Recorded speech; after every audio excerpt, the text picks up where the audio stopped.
Chosen one, have you been lying awake at 3 a.m. lately, feeling like something invisible is calling your name? Have you been walking through your days with a heaviness in your chest, not sadness, but expectation, like the air itself is pregnant with purpose? Have you been sensing that the walls of your ordinary life are about to crack wide open? Stop. Right where you are. Stop. What you're feeling isn't anxiety. It isn't your imagination. It isn't the weight of another sleepless night in Brooklyn or the Bronx. What you're experiencing is divine interruption, and chosen one, it has found you at exactly the moment heaven intended. This is not another video that stumbled into your feed. This is not another preacher promising breakthrough while your bank account stays empty and your prayers feel like they're bouncing off your apartment ceiling. This is a prophetic summons. The 18th of August. Mark it, circle it, write it on your mirror. The 18th of August is your day of breakthrough. And if you ignore this warning, if you scroll past this moment thinking I've heard it all before, you will miss the divine appointment that could rewrite the next 30 years of your life. Listen to me carefully. You know that feeling when a subway train is approaching the platform? That rumble under your feet, that electricity in the air, that moment when you realize this is my train, and if I miss it, I'm stuck here until the next one comes. That's exactly where you are right now. Except this isn't the 4 train to Manhattan. This is Heaven's Express, and it only stops at your station once. Before we go deeper into this sacred mystery, I want to pause and thank every single one of you who has supported this message through Super Thanks. Your generosity means more than you know. You're not just donating. You're helping spread light to others who feel alone in their calling. Whether you give or not, I'm deeply grateful for your presence here. Your support, your time, your attention, it all matters. And if this message resonates with your soul, go ahead and plant that seed of faith. But right now, if your spirit already recognizes this word, if something in your chest just whispered, "Yes, this is for me," I need you to do something prophetic. Type "I am chosen" in the comments below. That's not just engagement. That's your first act of spiritual agreement with what heaven is about to release over your life. Stay with me until the very end. Don't you dare scroll away when it gets uncomfortable, when it challenges everything you thought you knew about God's timing in your life. Because what you're about to hear in these final minutes will explain every betrayal you've survived, every door that slammed in your face, every night you cried yourself to sleep, wondering if God had forgotten your address. The 18th of August is coming, whether you're ready or not. But chosen one, ready or not, you were born for this moment. Why do you wake up every morning feeling like you're carrying invisible weights on your shoulders? Why does success feel hollow when everyone else celebrates your achievements? Why, after 70, 80, even 90 years on this earth, do you still feel like you're waiting for something you can't even name? Dear chosen one, those aren't just the burdens of age. Those aren't just the complaints of a weary soul. What you've been carrying is the weight of destiny that hasn't been birthed yet. For decades now, you've lived through seasons that felt like spiritual winter. You buried your spouse, the one person who truly understood your heart, and wondered if love would ever feel real again. You watched your children grow distant, their phone calls becoming duty instead of desire, their visits feeling more like obligation than affection. You've sat in doctors' offices, staring at test results that made your mortality feel as real as the paper in your trembling hands. You've counted pennies when you should have been counting blessings. You've eaten dinner alone when your table was meant for family. You've prayed prayers that seemed to evaporate before they reached the ceiling of your one-bedroom apartment in Queens, wondering if God was too busy with younger, more promising vessels to notice your desperate whispers. But what if I told you something that would shatter every assumption you've made about your suffering? What if every tear you've cried in the darkness of your bedroom wasn't evidence that God had abandoned you, but proof that He was preparing you for something so magnificent that it required this exact level of refinement? What if every door that slammed in your face wasn't rejection, but redirection toward an appointment that could only happen after you'd been stripped of everything you thought you needed? The Bible tells us in Psalm 30:5, "Weeping may endure for a night, but joy comes in the morning. But here's what most preachers won't tell you about that verse. Sometimes the night lasts 20 years. Sometimes the night stretches across decades of wondering if the sun will ever rise again. Sometimes you think the night is your permanent address. But chosen one, you are not in permanent darkness. You are in the deepest part of the soil. Think about a seed, not the pretty ones you see in garden catalogues, but the real ones. A seed buried 6 inches deep in cold, dark earth. No sunlight touches it. No encouragement reaches it. The weight of dirt presses down from every direction. If that seed could think, it would believe it was being crushed. If it could feel, it would assume it was dying.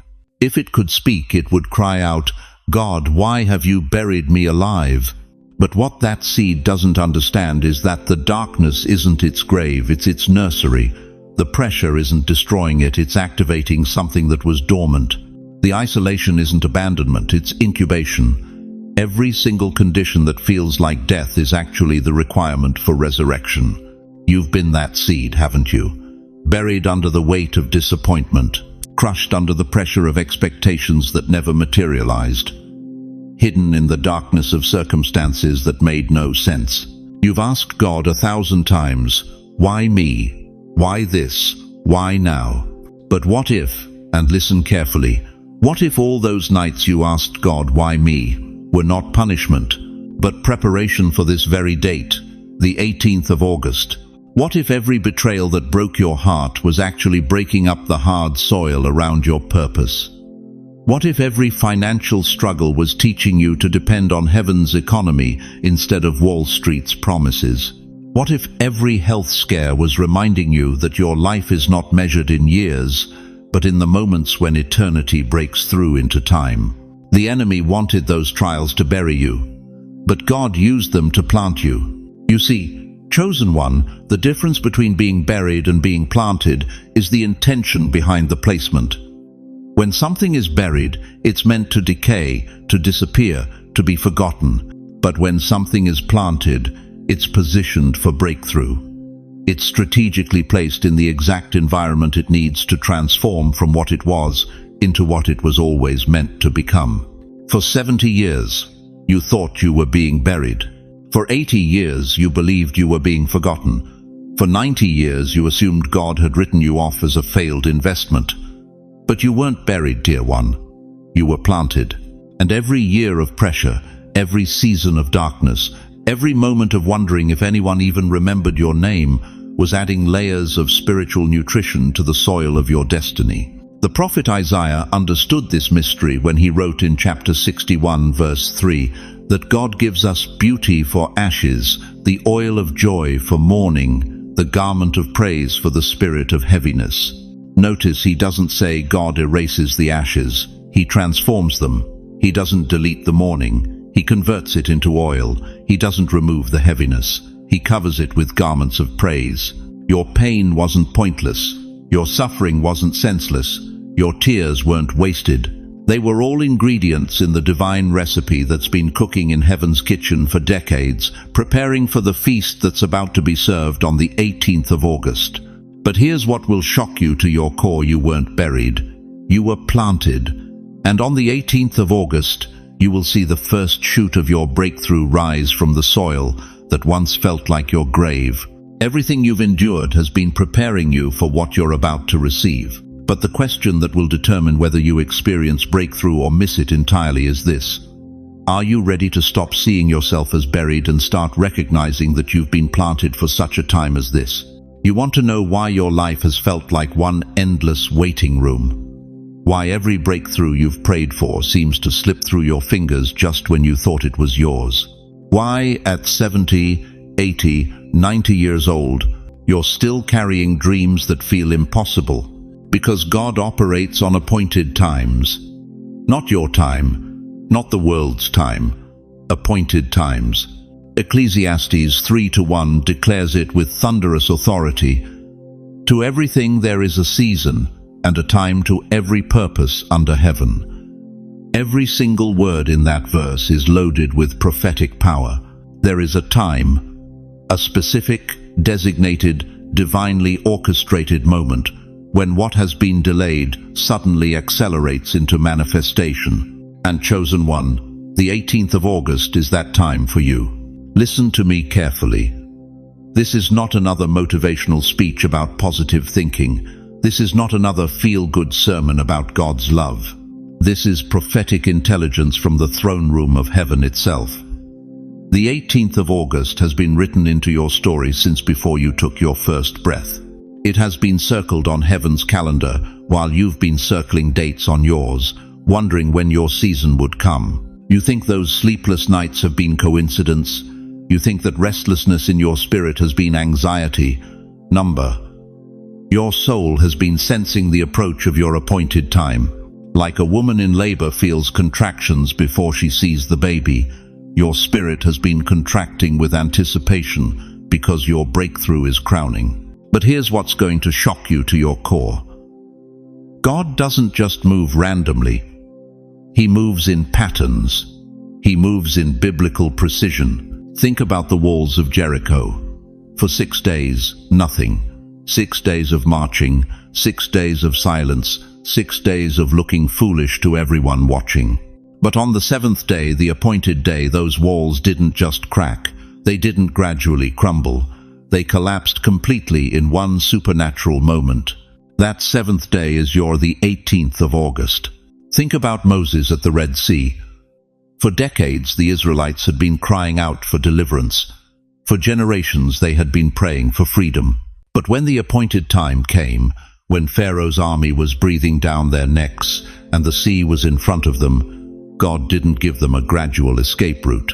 He split the waters in one magnificent, undeniable miracle. That splitting moment is the 18th of August. Think about Queen Esther. For months, she lived in the palace not knowing why she was there. For months, she wondered if she had missed her purpose. But Mordecai spoke words that echo through eternity. Who knows but that you have come to your royal position for such a time as this? One conversation, one decision, one moment of courage that saved an entire nation. That such a time as this moment is the 18th of August. Can you feel it building in your chest right now? That electric anticipation, that holy fear mixed with expectation. That's not your imagination. That's your spirit recognizing the sound of its own deliverance approaching. But let me tell you something that's going to cut deep. How many appointed times have you missed because you were looking for God to move the way you thought He should move? How many Red Sea moments did you walk away from because the water didn't part fast enough? How many Jericho walls are still standing in your life because you stopped marching on day 5? The enemy's greatest weapon against seniors isn't sickness, it isn't loneliness. It's the lie that your appointed time has passed. He whispers in your ear every morning, "You're too old. Your season is over. God's done with people like you." But that's the voice of hell trying to get you to walk away from the very wall that's about to fall. The 18th of August is not just another date on your Medicare calendar. It is a prophetic marker, a divine timestamp. A moment when heaven and earth collide over your situation with such force that what has been impossible becomes inevitable. This alignment will not repeat in the same way.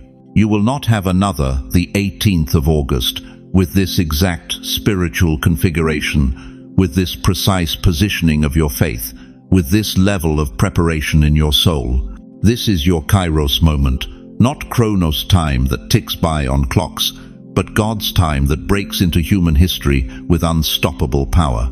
I need you to understand something that will change how you see every day between now and the 18th of August. You are not waiting for a miracle. You are preparing for a manifestation. The miracle was already decided in heaven. The manifestation is what happens when you align with heaven's timing. Every tear you've cried has been preparing the ground. Every prayer you've whispered has been building spiritual pressure. Every door that slammed shut has been redirecting you toward this one door that's about to open so wide that no force in hell can close it. The Joshua generation marched around Jericho in silence because they understood that some victories require obedience before understanding. The Israelites walked into the Red Sea with water on both sides because they knew that some promises require stepping forward before seeing the path.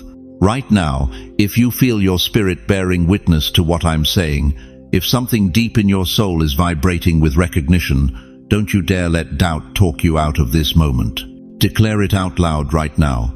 The 18th of August is my day. Say it until your atmosphere shifts. Say it until your doubt shuts up. Say it until heaven takes notice and hell starts trembling. Because what God is about to do on the 18th of August will make every year of waiting worth it. Every tear will make sense. Every closed door will reveal its purpose. But the question that will determine everything is this: will you position yourself to receive what heaven is positioning itself to release? Chosen one, let me ask you something that's going to cut straight through your soul. Why have you suffered more than most people around you? Why have you carried burdens that would have crushed weaker spirits? Why does it feel like life has been harder for you than it needed to be? Here's the truth they don't want you to know. Your pain wasn't random. Your struggles weren't punishment, they were preparation. Listen to me carefully. When a diamond is discovered deep in the earth, it doesn't look precious. It looks rough, unfinished, ordinary. But the miner knows something others don't. This ordinary rock contains extraordinary beauty. The cutting process is violent. The pressure is intense. But without that crushing, without that fire, the diamond remains hidden forever. You've been in the cutting room your entire life. First sign you are chosen for this, the 18th of August breakthrough. You have endured unusual suffering, not the kind everyone faces. Bills, relationship struggles, everyday stress. I'm talking about the deep, soul-crushing pain that made you question if God was even real. The kind of suffering that left you gasping for air at 2 a.m., wondering why you were still breathing when everything inside you wanted to quit. Maybe it was watching your spouse of 40 years slowly fade away from Alzheimer's, forgetting your name while you remembered every beautiful moment you shared. Maybe it was burying a child who should have buried you. Maybe it was losing everything you worked for in the 2008 crash, watching your retirement dreams crumble like dust in your hands. That wasn't coincidence. That was consecration. Job understood this mystery. The Bible says in Job 23:10, "But he knows the way that I take. When he has tested me, I will come forth as gold." God doesn't test random people. He tests those carrying something precious. Your suffering was evidence that heaven saw value in you, worth refining. Second sign, you've been misunderstood, even by your own family. Your children look at you like you speak a different language. Your grandchildren think your faith is old-fashioned. Friends from church whisper that you're too intense, too serious, too deep. You've heard it all. Lighten up. Not everything is spiritual. You're reading too much into things. But deep down, you know something they don't. You sense things before they happen. You feel the spiritual temperature of rooms. You carry weight for people you've never met. That's not mental illness, that's prophetic sensitivity. Jesus experienced this same isolation. Mark 3:21 tells us, "When his family heard about this, they went to take charge of him, for they said, 'He is out of his mind.'" His own family thought he had lost it. If the Son of God was misunderstood by those closest to him, why do you think your calling would be any different? Third sign, you've had prophetic dreams, repeating numbers, or strange coincidences that others dismiss but you know are divine. You wake up at 3:33 a.m. consistently. You see 444 on license plates, receipts, clocks. You've had dreams so vivid they felt more real than your waking hours. Dreams about floods, about flying, about speaking to crowds, about doors opening that you've never seen before. That's not your subconscious playing tricks. That's heaven downloading your future. Daniel was called a man of visions and dreams in Daniel 8:1. God speaks to his chosen ones through the language of the supernatural, because natural language isn't enough to contain what he wants to communicate. Fourth sign, and this one might shake you, you've always felt set apart, like you never quite fit anywhere. At family gatherings, you feel like an outsider. At senior centers, the conversation feels shallow. Even in church, you sense that others are playing religious games while you're desperately seeking real encounter with the living God. This isn't antisocial behavior. This is divine separation. 1 Peter 2-9 declares, "But you are a chosen people, a royal priesthood, a holy nation, God's special possession." Chosen people don't fit in regular spaces because they weren't designed for regular purposes. But here's where it gets intense. Here's where the 18th of August becomes personal. Every rejection you faced was protection. Every door that slammed in your face was redirection. Every time someone made you feel like you weren't enough, God was saying, "You're too much for them to handle." Every season of loneliness was a divine incubation period, preparing you for an assignment that required you to stand alone before you could stand with authority. The sword must be forged in fire before it can cut through enemy lines. The leader must be refined in isolation before they can guide multitudes. The prophet must be broken before they can speak breakthrough over others. If these signs are resonating in your spirit right now, if you're feeling that familiar stirring in your chest, that recognition that says, "This is my story," then the 18th of August is not just coming to you, it is coming for you. Because here's the revelation that's going to shatter everything you thought you knew about your pain. The very suffering that almost broke you is the proof that you are marked for breakthrough. The crushing wasn't meant to destroy you, it was meant to release the oil of anointing that could only flow from a broken vessel. Your scars aren't shame marks, they're signature marks from heaven itself, authenticating that you've been through the divine manufacturing process and emerged as a weapon in God's hands. But the question burning in the spiritual realm right now is this: will you finally stop running from your calling and start running toward it? Chosen one, everything I've shared with you has been leading to this moment. Every sleepless night, every unanswered prayer, every door that slammed in your face, it all culminates on the 18th of August. This isn't just another Sunday in America. This is the day heaven has circled on its calendar since before you took your first breath. Let me tell you what's going to happen, and I need you to prepare your heart for this truth. On the 18th of August, the spiritual atmosphere over this nation will shift like tectonic plates moving beneath Manhattan. For most people rushing to their Sunday brunches in Queens or walking their dogs in Central Park, it will feel like any other day. But for you, chosen one, the 18th of August will be the day your spiritual prison doors swing wide open. You remember Joseph, don't you? 13 years in bondage, 13 years of dreams deferred, promises delayed, hope hanging by a thread thinner than a subway token. One morning, he was forgotten in an Egyptian dungeon, wondering if God had erased his name from the book of life. But Genesis 41-14 tells us that in one single day, one miraculous, impossible day, Pharaoh sent for him, and Joseph went from prisoner to prime minister before the sun set. That's the 18th of August. Some of you haven't heard God's voice clearly in months, maybe years. Your prayers feel like they're echoing off the walls of your Bronx apartment, bouncing back empty. You've been wondering if you imagined that calling, if those dreams were just your mind playing tricks on a lonely heart. But on the 18th of August, the silence breaks. You will receive clarity that cuts through confusion like lightning splitting the New York sky. That business idea you buried, the ministry you thought was dead, the relationship you've been praying over for decades. On the 18th of August, heaven downloads the instruction manual. But here's what's going to shake you to your core. Some of you will physically feel this shift.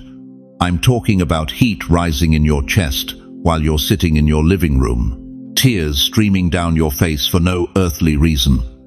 Chills running through your body during prayer.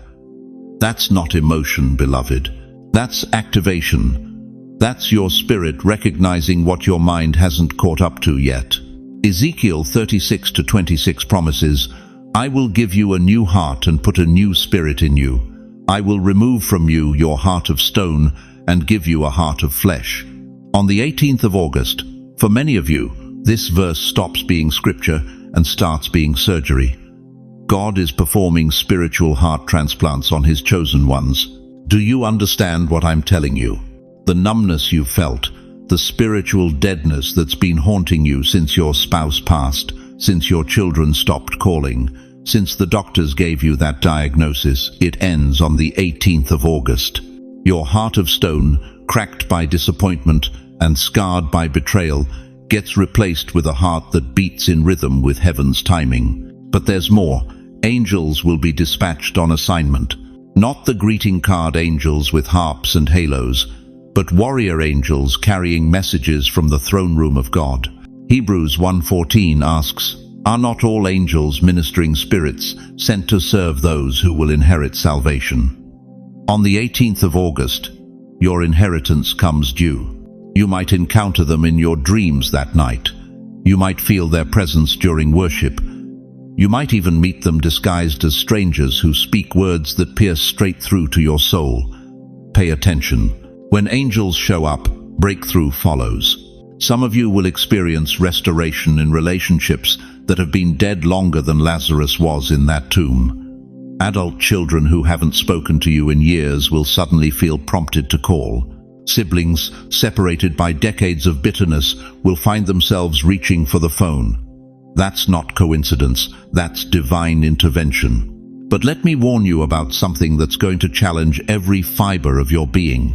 On the 18th of August, you might be asked to do something that terrifies you. God might whisper instructions that make no sense to your 5-year-old logic. He might tell you to start something when you think you should be stopping. He might call you to speak when you've been silent for years. Remember what he told Abraham in Genesis 12:1. "Go from your country, your people, and your father's household to the land I will show you." Abraham was 75 years old, older than many of you watching this right now, when God told him to pack up everything and move to a place he'd never seen. But Abraham obeyed, and he became the father of nations. The 18th of August obedience might birth something generational.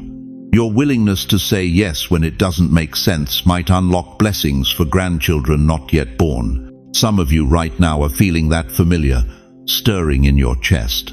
Your spirit is recognizing truth before your mind can process it. That's confirmation. That's heaven bearing witness with your spirit that you are indeed chosen for this moment. But here's the question that will determine everything. When the 18th of August comes and God speaks, when that instruction drops into your spirit, when that door creaks open, when that opportunity presents itself, will you move or will you hesitate? Will you trust the voice that's calling you forward, or will you listen to the fear that's held you back for too long? Write today's date in your journal right now. Underline these words. Do not ignore the 18th of August. Speak it aloud. Let your voice give power to your faith. Because what's coming in the next few days will determine whether you spend your remaining years wondering what if, or declaring, "I'm so glad I said yes." But before the 18th of August arrives, there's something crucial you must understand about how to position yourself to receive what heaven is preparing to release. Chosen one, we've talked about the vision, we've revealed the breakthrough, but now comes the moment that separates the dreamers from the deliverer's preparation. Because here's a truth that will shake you to your core. The miracle isn't waiting on God. The miracle is waiting on your readiness. You see, most people think preparation is about getting God's attention. That's backwards thinking. God's attention is already on you. Preparation is about positioning yourself to receive what He's already decided to release. And if you're not prepared for the 18th of August, you won't just miss a blessing, you'll miss the blessing that could transform everything. Let me ask you something that might sting. How many times has God moved in your life and you weren't ready? How many divine appointments have you missed because you were too busy scrolling through Facebook to hear His voice? How many miracles passed you by because your spirit was cluttered with noise, distraction, and spiritual junk food? The clock is ticking. The 18th of August is coming whether you're prepared or not. But God refuses to pour new wine into old wineskins. He won't download heaven into a hard drive that's full of garbage. Here's your preparation checklist, and beloved, this isn't optional. This is survival. First, silence the noise. For the next 72 hours, you need to create sacred space in your life. Turn off the television that's been feeding your mind poison. Put down the phone that's been stealing your attention from eternity. Cancel the gossip sessions that drain your spirit. God speaks in whispers, not shouts. And if your life is full of noise, you'll miss his voice completely. Psalm 46:10 commands us, "Be still and know that I am God." Still, not distracted, not multitasking. Still. Second, keep a dream journal by your bed starting tonight. God often speaks through dreams when our conscious mind is too proud to listen. Daniel received his greatest revelations in dreams. Joseph's entire destiny was revealed through dreams. Your breakthrough might come at 2 a.m. on the 17th of August, and if you don't write it down, you'll lose it by morning. Dreams fade like mist, but written revelation becomes your roadmap. Third, fast from one thing that's been weakening your spirit. Maybe it's sugar that's been clouding your mind. Maybe it's social media that's been feeding your soul junk. Maybe it's toxic relationships that have been draining your anointing. Whatever it is, cut it off for the next 3 days. Fasting doesn't move God, fasting moves you. It sharpens your spiritual senses and increases your sensitivity to his voice. Fourth, spend the evening of the 17th of August in prayer. Not rushed prayer, not distracted prayer. Sacred, focused, expectant prayer. Lock your door, turn off your phone, light a candle if you need to, and position yourself before the throne of grace.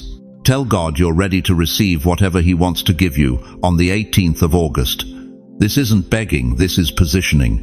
Fifth, declare gratitude daily until the 18th of August. Thank God in advance for what he's about to do. Gratitude isn't just good manners, it's spiritual warfare. It breaks the spirit of entitlement and opens the floodgates of heaven. When you thank God before you see the miracle, you're operating in faith, not feelings. You want biblical precedent. Look at Noah. Genesis 6:19 tells us, God told Noah to build an ark when there wasn't a cloud in the sky. Noah could have said, God, show me some rain first, then I'll build. But Noah prepared before the promise manifested. He built in sunshine, and when the flood came, he was ready. Look at Joshua at Jericho. God told him to march around the walls for 7 days before they would fall. Joshua could have said, God, knock down the walls first, then we'll march. But Joshua prepared through obedience, and on the 7th day, those walls came tumbling down. Look at the wise virgins in Matthew 25. They prepared their lamps with extra oil before the bridegroom arrived. The foolish virgins waited until they heard him coming, and by then it was too late. The door was shut. Chosen one, the door of opportunity for the 18th of August is wide open right now, but it won't stay open forever. Preparation time has an expiration date. But here's what's going to challenge every comfortable Christian who thinks they can cruise into their breakthrough. Preparation requires sacrifice. It demands discipline. It costs you your convenience and your comfort zone. Most people want the miracle without the preparation, the harvest without the planting, the promotion without the process. Are you most people, or are you chosen? Because what's about to happen on the 18th of August will require everything you've got, your full attention, your complete surrender, your absolute obedience. Half-hearted preparation produces half-hearted results. But when you prepare with everything in you, heaven responds with everything it's got. The question burning in your spirit right now should be, what is God preparing me for that requires this level of readiness? Chosen one, listen to me carefully. The 18th of August is not the end of your story. It's not even the climax. The 18th of August is the moment the curtain rises on the greatest chapter of your life. But what happens next will determine whether you become a testimony or a tragedy. You see, most people think breakthrough is about receiving. But I'm here to tell you something that will shake you to your core. Breakthrough is about stewarding. And if you don't understand the difference, you'll join the graveyard of believers who touched heaven for a moment but walked away empty-handed. Think about this. When Moses encountered that burning bush on Mount Horeb, when the voice of the Almighty thundered through his soul, when he received the most explosive revelation in human history that wasn't his destination, that was his departure gate. Exodus 3:10 records God's words. So now, go. I am sending you to Pharaoh to bring my people out of Egypt. The burning bush was beautiful, but the real mission was Egypt. The encounter was powerful, but the obedience was priceless. And right now, some of you are sitting there thinking, Pastor, I just want to make it through the 18th of August. I just want to receive whatever God has for me. But that's small thinking. That's survival mentality when God is calling you to dominion mentality.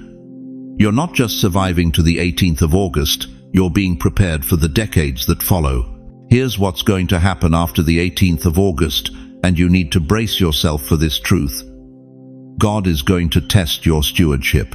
He's going to watch what you do with the revelation, the dreams, the prophetic encounters, the divine instructions you receive. Because chosen one, receiving is grace, but stewardship is responsibility. Joseph knew this secret. Genesis 41 tells us that after Pharaoh's dreams were interpreted, after Joseph was elevated from prisoner to prime minister, the real work began. 7 years of abundance followed by 7 years of famine. Joseph didn't just receive the revelation, he managed it. He didn't just hear the dream, he implemented the strategy. And because of his faithful stewardship, nations were saved. Don't ignore the 18th of August. But chosen one, don't waste the 19th of August either. Don't squander the 20th of August. Don't let September slip by like every other month you've lived through, unchanged and unchallenged. You want to know why most people never walk in their breakthrough? Because they treat divine encounters like spiritual entertainment instead of eternal assignments. They get goosebumps during the service, but go back to the same conversations, the same habits, the same mediocre existence by Tuesday morning. But not you, not this time. Not after what God is about to download into your spirit on the 18th of August. After that day, you're going to face the stewardship test. When God speaks to you, and He will speak to you, write it down. Every dream, every vision, every prophetic word, every scripture that jumps off the page and grabs your soul. Don't trust your memory with heaven's instructions. Habakkuk 2:2 commands us, write the vision and make it plain on tablets, that he may run who reads it. Guard what you receive like your life depends on it, because spiritually, it does. The enemy isn't going to attack the revelation God gives you. He's going to attack your memory of it. He's going to whisper doubts. Did God really say that? Are you sure that dream was prophetic? Maybe you're just being emotional. And here's where most believers lose their breakthrough. They start second-guessing what they heard clearly. They start rationalizing away what they experienced supernaturally. They let human logic overrule divine revelation. Live what you receive. If God tells you to forgive, forgive immediately. If He tells you to move, start packing. If He tells you to speak, open your mouth. If He tells you to wait, plant your feet and don't budge until He says go.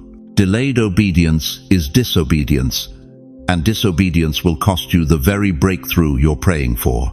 But there's something else happening after the 18th of August that most people won't tell you. The spiritual warfare is going to intensify. The moment you step into your breakthrough, hell takes notice.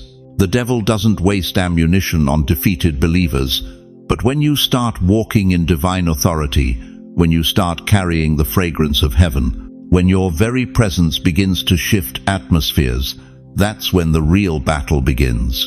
Don't ignore the 18th of August. Don't waste the 19th of August. Don't forget the 20th of August, because each day after your breakthrough is a building block in the foundation of your legacy. Some of you are going to receive marching orders on the 18th of August, divine instructions that seem impossible to your natural mind. You're going to be told to start something, leave something, confront something, or embrace something that defies human logic. And on the 19th of August, you're going to wake up and wonder if it was real. Let me settle this for you right now. If God speaks to you on the 18th of August, it wasn't a spiritual high. It was a heavenly assignment. And your response in the days that follow will determine whether you become a testimony of God's faithfulness or a casualty of your own disobedience. The day of breakthrough is your doorway, but the season of obedience is your inheritance. Think about a sunrise for a moment. It's beautiful, magnificent, breathtaking.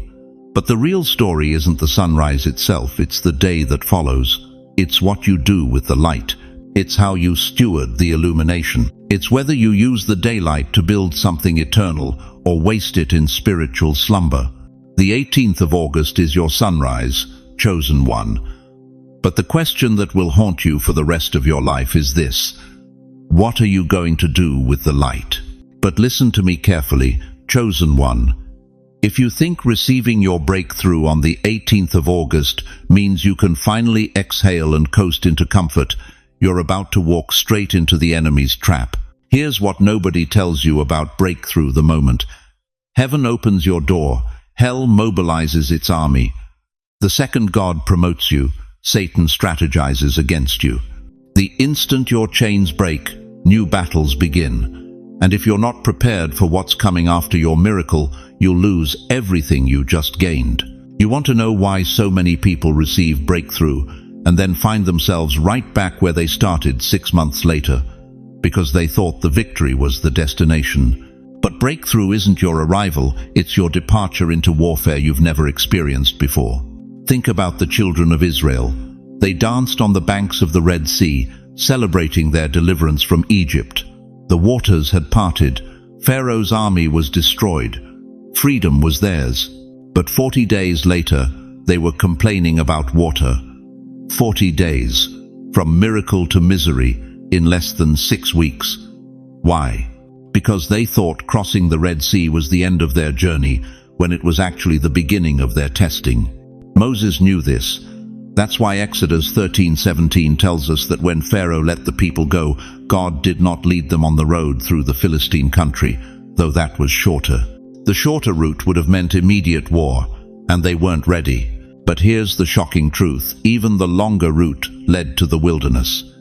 Even God's protection included preparation for battle. Jesus himself experienced this pattern.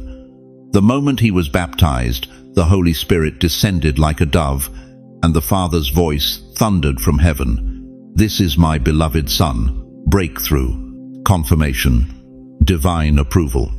And what happened next? Matthew 4:1 says, "Then Jesus was led by the Spirit into the wilderness to be tempted by the devil." From the Jordan River to the desert, from breakthrough to battle, from heaven's blessing to hell's testing. And you think your story will be different. Dear one, I need you to understand something that will save your sanity in the coming weeks. The enemy has been studying your weakness while you've been praying for your breakthrough.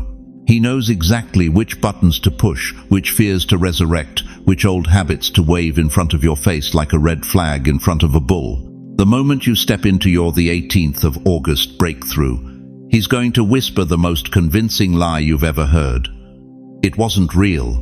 It was just emotion. You got caught up in the moment. Nothing has really changed. Don't believe the lie. Don't believe the lie. Don't believe the lie. He'll send people from your past to knock on your door with old drama. He'll stir up conflict in your family right when you need peace the most. He'll make your bank account look exactly the same as it did before your breakthrough, hoping you'll conclude that God didn't really move. He'll resurrect depression you thought you buried, addictions you thought you conquered, fears you thought you defeated. But here's what the enemy doesn't want you to know. The intensity of the warfare is directly proportional to the magnitude of your calling. A convenience store doesn't need a security system like Fort Knox. But when you're guarding something valuable, when you're protecting something precious, when you're stewarding something that could change generations, that's when the real security measures kick in. The storm that hits after your breakthrough isn't evidence that God lied to you. It's proof that what you received was so powerful, so threatening to the kingdom of darkness, that hell had to mobilize its best soldiers against you. Think about it.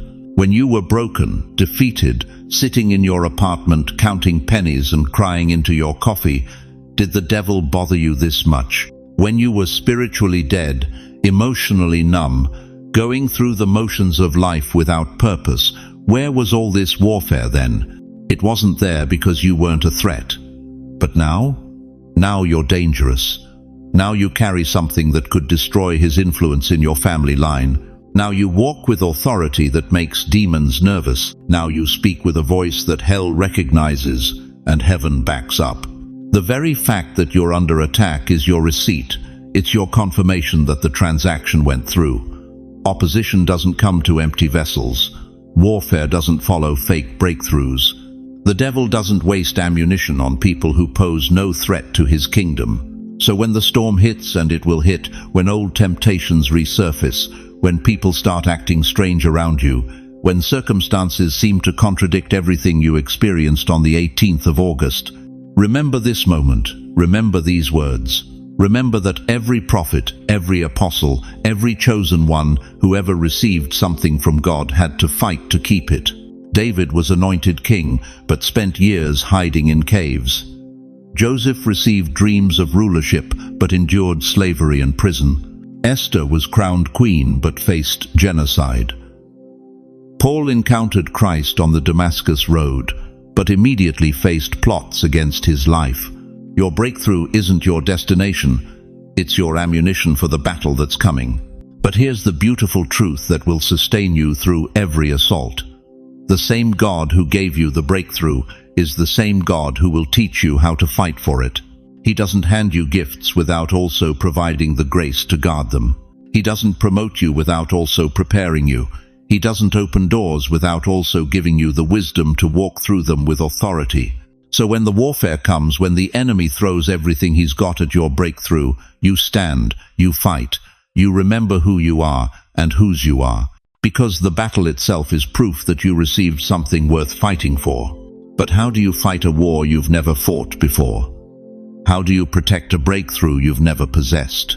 That's exactly what we need to discuss next, because knowing the battle is coming is only half the equation. You need to know how to win it. Chosen one, I need to tell you something that's going to shake you to your core. What's about to happen to you on the 18th of August, this breakthrough, this divine appointment, it's not just about you. It never was. You see, when God moves in one generation, He's not thinking about one lifetime. He's thinking about bloodlines. He's thinking about your great-grandchildren who haven't been born yet. He's thinking about the kid sitting in a broken home right now who carries your DNA, wondering if anybody in their family tree ever made it out of the cycle. Let me ask you something that might cut deep. How many nights have you laid in your bed in Queens or the Bronx, staring at that cracked ceiling, wondering if your struggles even mattered? How many times have you watched your own children make the same mistakes you made and whispered to yourself, God, did I fail them? How many times have you looked at your grandchildren scattered across different states, different struggles, different kinds of pain, and wondered if the generational curse would ever be broken? Listen to me carefully. Your obedience on the 18th of August is about to rewrite their story. You think you're just an aging believer in a one-bedroom apartment, counting pennies and wondering if your prayers still matter. But heaven sees something entirely different. Heaven sees a generational gatekeeper. Heaven sees the one person in your family line who was chosen to say, enough. This ends with me. Think about Abraham. One man's obedience changed the trajectory of nations. Genesis 22:18 declares, "Through your offspring all nations on earth will be blessed, because you have obeyed me." One moment of radical obedience. One yes to God, and millions of people across thousands of years would be blessed because Abraham didn't hesitate when heaven called. But here's what breaks my heart about your generation. You've been told you're irrelevant. You've been pushed to the margins by a society that worships youth and forgets wisdom. Your own children barely call. Your grandchildren live in their phones, and somewhere along the way, you started believing the lie that your time is over. That's not just wrong, that's demonic. Your children may not be listening to you right now, but they're watching you. Your grandchildren may seem lost in their digital world, but their spirits are hungry for something real. And when you step into your breakthrough on the 18th of August, when you stop apologizing for taking up space and start walking in the authority God gave you before you took your first breath, everything shifts. Ruth understood this. A young widow from Moab who had every reason to walk away from her destiny. But she made one radical choice. Where you go, I will go, and where you stay, I will stay. Your people will be my people, and your God my God. One decision, one moment of consecration. And that foreign woman became the great-grandmother of King David, placing her in the bloodline of Jesus Christ himself. The 18th of August breakthrough is your Ruth moment. Your defining choice that doesn't just change your story, it changes your family's story forever. Picture this with me. Imagine dropping a stone into the middle of Yankee Stadium, but instead of concrete, it's water. That stone hits, and immediately ripples start spreading outward. They don't stop at the pitcher's mound. They don't stop at the outfield. They keep moving, wave after wave, until they reach every corner of that stadium. That's what happens when one generation decides to break the cycle. Your grandson who's battling addiction right now, he doesn't know it yet. But your obedience is about to create a ripple that reaches his prison cell. Your daughter, who's been running from God for 30 years, she has no idea that your breakthrough is about to soften the soil of her heart. Your great-grandchildren who aren't even born yet, their destinies, are literally hanging in the balance of what you do on the 18th of August. But I need to get real with you about something. Some of you have been carrying guilt for decades. You look at your children's struggles, and you blame yourself. If I had been a better mother, if I had prayed more, if I hadn't made those mistakes when they were young, and the enemy has been using that guilt to convince you that you've forfeited your right to see your family blessed. That is a lie from hell. Esther didn't grow up in the palace. She was an orphan, raised by her cousin, carrying the trauma of displacement and loss. But when her moment came, when the fate of her entire people hung in the balance, she didn't disqualify herself because of her past. She stepped into her calling and declared, "If I perish, I perish." The curse stops with you, chosen one. The generational patterns of poverty, addiction, depression, spiritual blindness, they don't get to continue to your grandchildren, not on your watch. Not when heaven has marked the 18th of August as the day the tide turns for your bloodline. But here's the weight of what I'm telling you. If you ignore this moment, if you let fear or doubt or the voice of past failures convince you to stay small, those ripples don't stop either. The enemy's plan for your family line continues unchallenged. The cycles you've watched repeat in your children get passed down to their children. This isn't pressure. This is responsibility. You are the hinge of history for your family. You are the generation that stands between what was and what could be. So tell me, chosen one, when your great-granddaughter is facing her darkest hour 20 years from now, will she have the spiritual inheritance of a breakthrough that started with you on the 18th of August? Or will she be fighting the same demons that have haunted your family for generations? The blessing begins with you, but only if you're brave enough to receive it. But here's what separates the chosen from the curious, dear one. The 18th of August isn't the end of God's conversation with you. It's the beginning of his echo chamber. And I need you to understand something that will shake you to your core. The same God who spoke creation into existence with a single word doesn't whisper once and then walk away. When the Almighty breaks into your timeline, when heaven tears through the fabric of your ordinary Tuesday morning in Queens or your quiet evening in the Bronx, that divine interruption reverberates. It echoes. Think about the last time you shouted into the Grand Canyon. Your voice doesn't just disappear into the void, it comes back to you, again and again, each echo confirming that your voice was heard, that the canyon received your call. That's exactly what happens when God moves in your life on the 18th of August.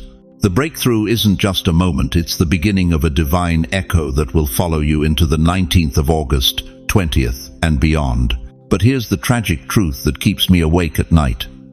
Most of God's people miss the echo because they're not listening for it.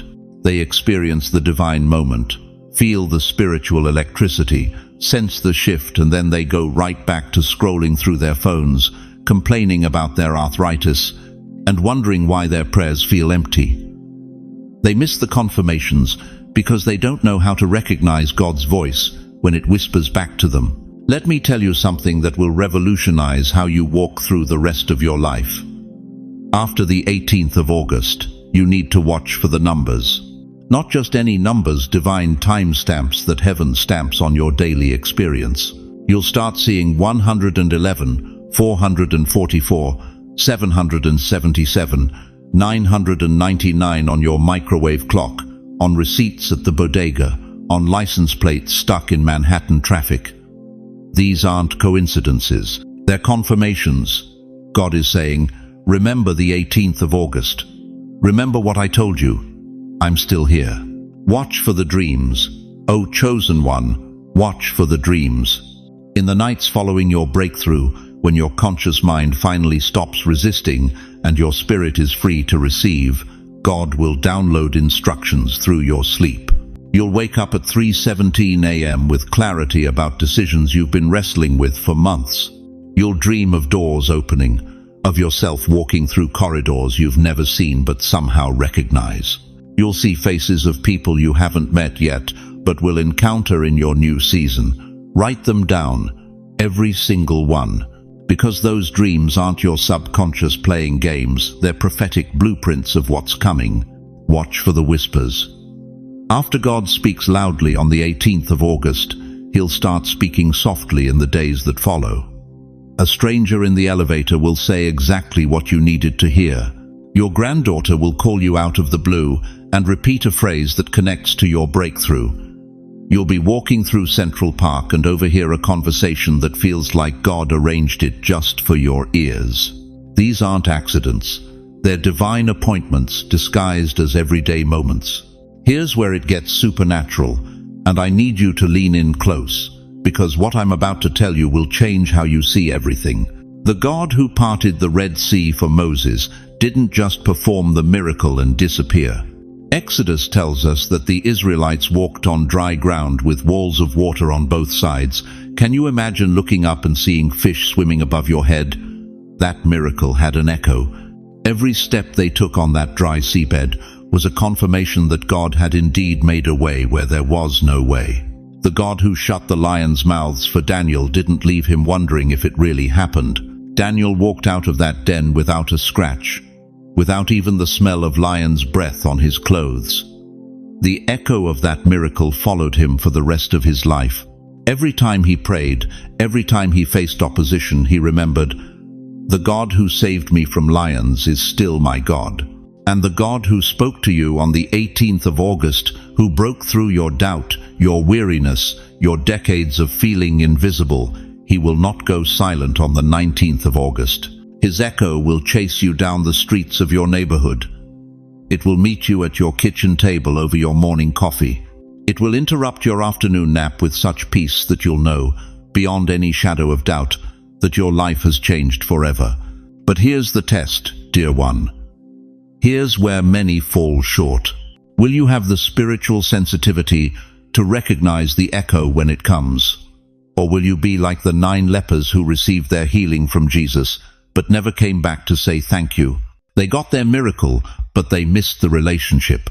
They experienced the power, but they walked away from the presence. In Luke 17, only 1 leper returned to Jesus after being healed. Only one recognized that the miracle was just the beginning, not the end. Jesus looked at him and said, "Your faith has made you well." Not just healed well, complete, whole. That man received an echo that the other 9 missed because he stayed close enough to hear it. I'm telling you this because in the days following the 18th of August, you need to become a spiritual detective. Start a journal. Write down every dream, every repeated number, every unexpected conversation. Because when you look back after a month, After 6 months, you'll see a pattern so clear, so undeniable, that doubt will never be able to take root in your heart again. The echo is coming, chosen one. The question that will determine the rest of your story is this: will you be listening when it arrives, or will you let it bounce off the walls of your busy life unnoticed? Look back over your life, chosen one. Go ahead, I'll wait. Look back at every betrayal that left you bleeding on the floor of your own living room, every rejection that made you question if you were even worthy of love, every loss that felt like God himself had turned his back on you and walked away. Do you see it? That 20-year marriage that ended when your spouse decided they needed to find themselves leaving you, to find yourself picking up the pieces at 65. That diagnosis the doctor delivered with all the bedside manner of a parking meter, cancer, diabetes, heart disease, words that felt like death sentences wrapped in medical terminology. That pink slip that arrived 3 years before retirement, when you thought you were safe, when you thought you'd finally made it. The financial collapse that swallowed your life savings like a hungry beast. The children who grew up and grew distant, too busy for your phone calls, too important for your Sunday dinners. The friends who disappeared when your troubles got too heavy for their comfortable lives. The nights, the endless nights when you stared at the ceiling wondering if anyone would even notice if you didn't wake up tomorrow. Every single one of those moments, the enemy whispered the same poisonous lie in your ear. You're finished. You're forgotten. This is how your story ends. But what if I told you that every weapon formed against you was actually forming you? What if every pit they dug for your destruction was actually the foundation of your deliverance? What if every prison they locked you in was actually the place where God was building your palace? Listen to the words of Joseph, a man who knew something about betrayal, about brothers who hated him enough to sell him into slavery, about false accusations that landed him in an Egyptian dungeon for crimes he never committed. When those same brothers stood trembling before him years later, when he had the power to destroy them with a word, what did he say? You intended to harm me, but God intended it for good, to accomplish what is now being done, the saving of many lives. Genesis 50-20. You intended to harm me. Those words should be tattooed on your soul, chosen one. Because everyone who ever counted you out, everyone who ever wrote your obituary while you were still breathing, everyone who ever bet against your comeback, they intended to harm you. That boss who passed you over for promotion after promotion while you watched younger, less qualified people climb the ladder you'd been building for decades, they intended to harm you. But God was building character in you that money can't buy and degrees can't teach. That doctor who told you that you had 6 months to live, that was 15 years ago, wasn't it? They intended to harm you with fear, but God intended to show you that his timeline doesn't bow to medical predictions. That child who broke your heart with their choices, who threw away everything you sacrificed to give them, they intended to harm you.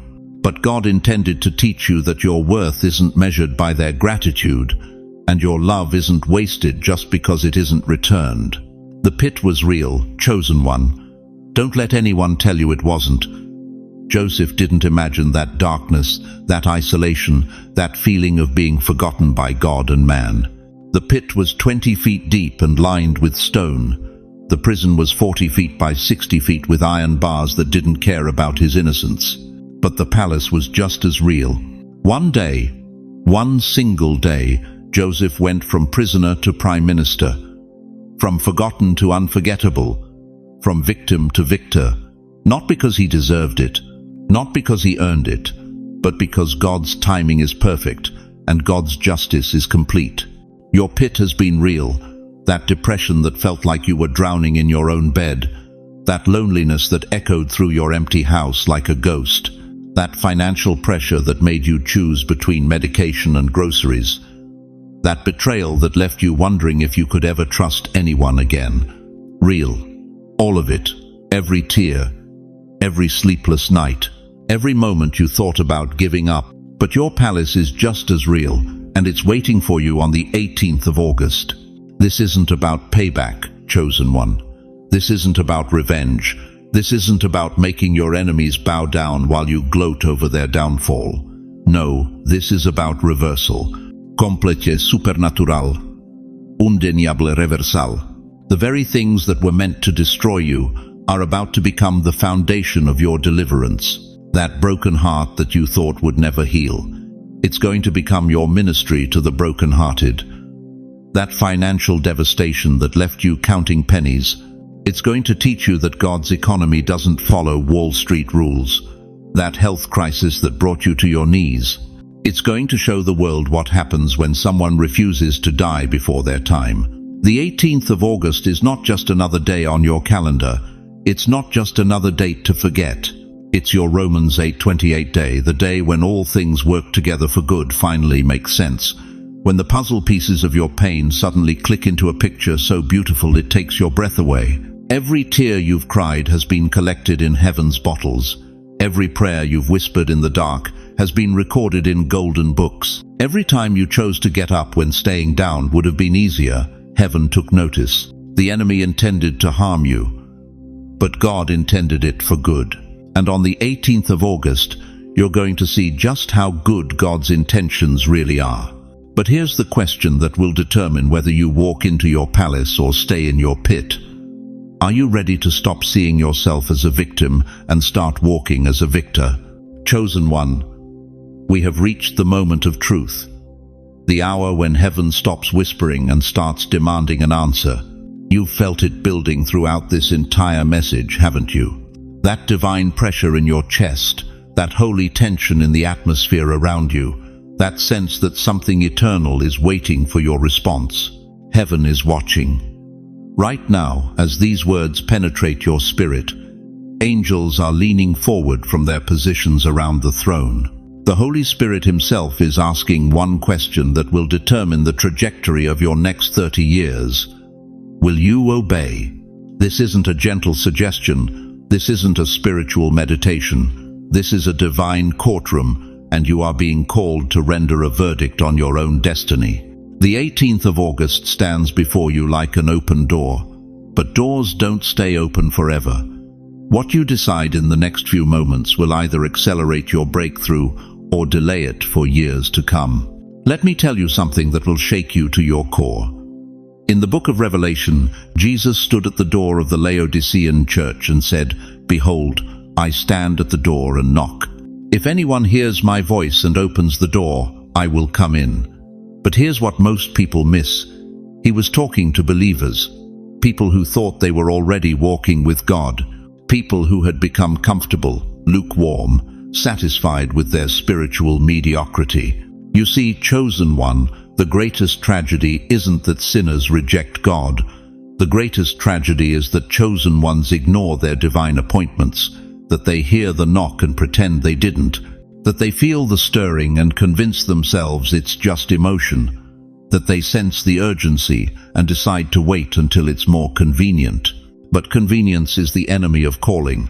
Comfort is the assassin of destiny. Right now, you're standing at the same crossroads where Abraham stood when God called him to leave everything familiar, where Moses stood at the burning bush when the Almighty commissioned him at 80 years old, where Esther stood when Mordecai declared, "Who knows whether you have come to the kingdom for such a time as this?" The door is open, but only for a moment. Think about this. How many divine appointments have you already missed because you were waiting for perfect timing? How many prophetic dreams have you dismissed because they seemed too impossible? How many times has God whispered your name and you convinced yourself it was just your imagination? I'm going to ask you 3 questions, and I want you to answer them honestly in the silence of your heart. First, are you tired of living beneath your spiritual potential? Are you exhausted from carrying the weight of unfulfilled purpose? Are you ready to stop making excuses for why your breakthrough keeps getting delayed? Second, do you believe that the same God who parted the Red Sea, who made the sun stand still, who raised Jesus from the dead, is still performing miracles today? Or have you been infected with the disease of spiritual cynicism that says God's power was only for biblical times? Third, If you discovered that the 18th of August truly was your divinely appointed day of breakthrough and you ignored it, how would you feel on the 19th of August? How would you sleep at night knowing you had the chance to change everything and chose to play it safe instead? The weight of those questions is crushing, isn't it? Because deep in your spirit, you know the truth. You know that God has been preparing you for something greater than your current circumstances. You know that every trial, every loss, every moment of feeling forgotten was building character for this moment of calling. But knowing and acting are two different things. And right now, heaven is waiting for your action. In 1 Kings 18, Elijah stood before the people of Israel and declared, "How long will you waver between two opinions? If the Lord is God, follow him." The Hebrew word for waver means to hop from branch to branch like a bird that can't decide where to land. How long will you keep hopping, chosen one? How long will you keep one foot in faith and one foot in fear? Jesus said in Matthew 16:24, "If anyone desires to come after me, let him deny himself, take up his cross, and follow me." Notice he didn't say think about it. He didn't say pray about it. He said do it. Deny yourself. Take up your cross. Follow. The door stands open before you right now. Not tomorrow. Not next week. Not when you feel more spiritual or more prepared. Right now. The 18th of August is approaching like a freight train, and you have exactly one choice. Step onto the platform or watch it pass by. I can hear some of you thinking, but what if I'm wrong? What if this isn't really God? Let me ask you this. What if you're right? What if the stirring in your spirit, the urgency in your chest, the divine dissatisfaction with your current level is actually the voice of the Almighty calling you into your destiny? The risk of obedience pales in comparison to the tragedy of missed opportunity. Right now, I want you to say 3 words out loud. Don't think about who might hear you. Don't worry about how it sounds. Just open your mouth and declare with the authority of heaven backing you, "Yes, Lord. Yes, Lord. Yes, Lord." Feel that? That shifting in the atmosphere? That's the sound of heaven responding to surrender. That's the rumble of divine machinery beginning to move on your behalf. That's the first note of the symphony of breakthrough that's about to begin playing over your life. Your yes today will echo for eternity, not just in your life, but in the lives of everyone God plans to touch through your obedience. Your breakthrough isn't just about you, it's about the generation that's watching to see if God still moves through ordinary people who say extraordinary yes. The angels are waiting. The Spirit is listening. The 18th of August is approaching. What will your answer be? Chosen one, as we come to the end of this sacred encounter, I need you to carry these truths with you like precious stones in your heart. Remember this. The 18th of August isn't just another date on your calendar. It's your divine appointment with destiny. The stirring you felt in your spirit, the restlessness that woke you at 3 a.m., the sense that something extraordinary is about to unfold that wasn't your imagination, that was heaven calling your name. You are not too old, not too broken, not too forgotten. You are perfectly positioned for this moment. Remember that every trial you've endured, every door that slammed in your face, every night you cried yourself to sleep, wondering if God had forgotten your address, it was all preparation. You weren't being punished, you were being prepared. The same God who walked with you through the valley is the same God calling you to the mountaintop. And remember this above all else. Your breakthrough isn't dependent on your perfection. It's dependent on your obedience. God doesn't call the qualified. He qualifies the called. But beloved, I need you to understand something that settles deeper than knowledge, something that reaches into your bones. You are not walking this path alone. Even when the road feels uncertain, even when doubt whispers lies in your ear, even when others can't understand the fire burning in your chest, the Creator of the universe is orchestrating every step of your journey. Right here, in this moment, in these comments, you've found more than a YouTube community. You've discovered a family of believers who understand your struggle, who felt the same holy restlessness, who know what it means to be chosen and set apart. We are here. We see you. We understand the sacred loneliness of carrying a calling that others can't comprehend. Look around these comments. Feel these hearts connecting, these spirits resonating. When you share your testimony below, when you ask for prayer, when you declare I am chosen, you're not just typing words. You're joining a symphony of faith that spans from Brooklyn to Queens, from the Bronx to Staten Island, from coast to coast. We will pray with you. We will stand with you. We will remind you who you are when the world tries to make you forget. Let me ask you this final question, and let it settle deep in your spirit. Now that you know the 18th of August is your day of breakthrough, now that you understand you were born for this moment, now that you realize your life has been a masterpiece of divine preparation, what will you do with this revelation? Will you shrink back into the shadows of doubt, or will you step boldly into the light of your calling? Will you let fear write your story, or will you let faith author your next chapter? Before I release you into your destiny, join me in this prayer. Wherever you are, in your living room in Manhattan, your kitchen in Queens, your bedroom in the Bronx place, your hand on your heart, and let me speak over your life. Almighty God, Father of lights, Ancient of days, I come before you now carrying every precious soul who has watched this message to the end. Lord, you see their hearts, you know their struggles, you've counted every tear they've cried in secret.